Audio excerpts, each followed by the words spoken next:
주님께서 여러분과 함께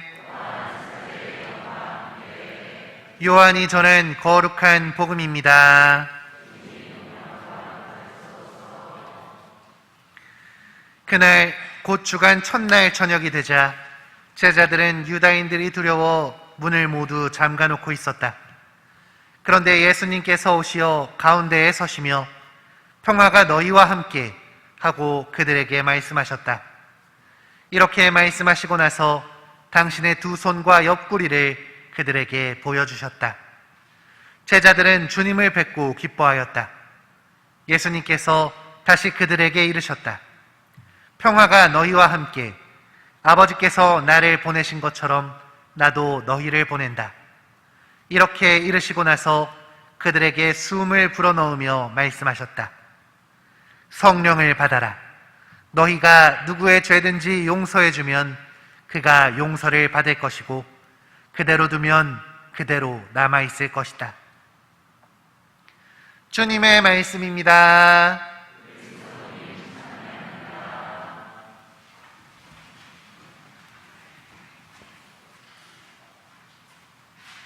참 예수님, 오늘은 부활하신 예수님께서 하늘나라로 올라가시며 약속하셨던 그 성령을 보내주신 날, 바로 성령강림 대축일입니다. 이 성령강림 대축일을 우리는 오순절이라고 부르기도 하죠. 예수님께서 부활하신 이후 50일 만에 성령이 내려왔기 때문에 우리는 오순절이라고 표현합니다. 그런데 본래 이 오순절은 우리 그리스도인들만이 거행하는 기념일이 아니라 유다인들의 축제날이었습니다. 여러분, 탈출기 19장을 살펴보시면 이스라엘 백성들이 이집트를 탈출한 이후에 광야를 헤매다가 약 50일 뒤에 시나이에 이르러 하느님을 만나게 되는 장면이 등장합니다. 이때 하느님께서는 태초에 아담과 하와에게만 허락되었던 당신의 모습과 음성을 백성들에게 직접 드러내 보이시죠. 하느님의 말씀이 우레소리 가운데 직접 백성에게 내렸다는 엄청난 사건이었습니다.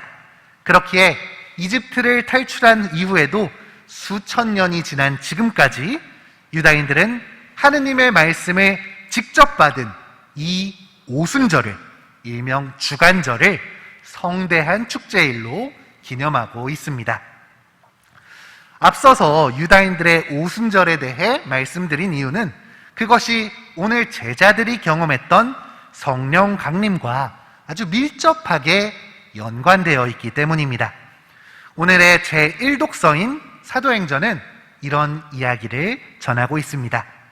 오순절에 사도들이 모두 한자리에 모여 있었는데 하늘에서 거센 바람이 부는 듯한 소리가 나더니 성령이 불꽃 모양의 혀 형상으로 내렸다고 말이죠. 그런데 여기서 언급되고 있는 혀라는 단어, 우리말로 혀로 번역된 단어에는 말씀 또는 언어라는 뜻도 담겨 있습니다. 이집트 탈출 이후 50일이 지나 시나이 광야에서 하느님이 말씀과 계명을 내려주신 것처럼 예수님의 부활 이후 50일 만에 주님의 성령이, 그 불꽃 모양의 혀가 하느님의 말씀이 전해진 것입니다. 이 비슷한 두 장면을 통해 우리는 인류 구원을 위한 하느님의 놀라운 계획을 마주하게 되는 것입니다. 하느님께서는 당신의 놀라운 섭리 안에서 예수님의 순환과 죽음 그리고 부활의 이집트 탈출을 기념하는 파스카 축제일에 이뤄내셨습니다.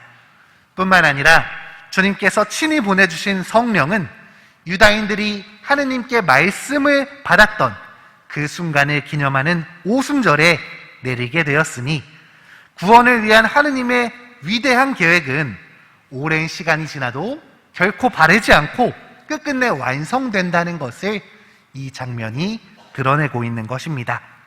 우리의 주님께서는 다 계획이 있으신 것이죠. 또한 오늘 제자들에게 내린 성령은 불꽃 형상을 하고 있다고 전해집니다. 성경 안에서 불은 정화와 단련 그리고 열정을 의미하죠. 타오르는 불꽃과 같은 이 성령을 받은 제자들은 주님께 말씀을 받은 기쁨을 혼자만 간직한 것이 아니라 온 세상에 주변 사람에게도 전하고자 하는 강렬한 열망에 사로잡힙니다. 그래서 두려움을 이겨내고 이제 밖으로 나아가 예수님이 바로 우리의 주님이라고 선포하게 된 것이죠. 이날 수많은 사람들이 그들의 열정을 보고 그들의 믿음을 보고 함께 예수님을 믿게 되었습니다. 그래서 오늘은 우리 교회가 탄생한 날이기도 한 것입니다. 이들이 받은 성령을, 그 열정을 지금 이 시간을 통해, 이 미사를 통해 우리도 똑같이 받게 됩니다. 성령께서는 지혜와 통찰, 의견, 용기, 지식, 공경, 경외 등 7가지 은총을 우리에게 베푸시고 사랑, 기쁨, 평화, 인내, 호의, 선의, 성실, 온유, 절제라는 9가지 열매를 맺을 수 있도록 도와주십니다. 곧 우리가 뽑을 성령 칠은 카드에 이 은사와 열매가 모두 담겨 있습니다. 그러니 그것을 받아든 우리는 이제 예수님의 제자들처럼 세상에 주님을 증거하면서 살아가야 하는 것이죠. 기쁨으로, 열정으로 가득 찬 삶을, 그리스도인다운 삶을 우리가 살아가야 하는 것입니다.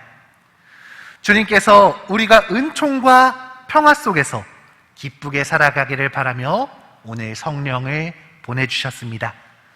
우리의 주님은 승천하심으로써 그 육신을 우리 곁을 떠나셨지만 언제나 우리와 함께하고 싶은 그 마음에서 성령을 보내주셨습니다. 눈에 보이지 않는 성령이 우리와 언제나 함께 계시며 하느님의 사랑을 전해주고 있습니다. 오늘 부활 시기가 끝나고 이제 연중 시기가 내일부터 시작됩니다. 그러나 부활 시기가 끝나더라도 우리를 부활의 삶으로 이끌어 주시고자 애쓰시는 하느님의 사랑은 결코 끝나지 않습니다. 그 사실을 기억하면서 그 사랑으로 우리에게 은총을 베푸시는 성령을 보내주시는 하느님의 사랑 안에 머무르실 수 있는 이번 한 주 보내셨으면 좋겠습니다.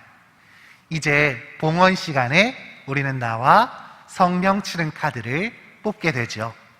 이 성령 칠은, 성령의 은사는 하느님이 우리에게 주시는 선물입니다.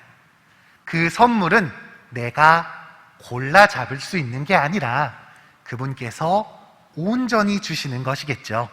그렇기 때문에 여러분들이 주의할 점이 한 가지 있습니다.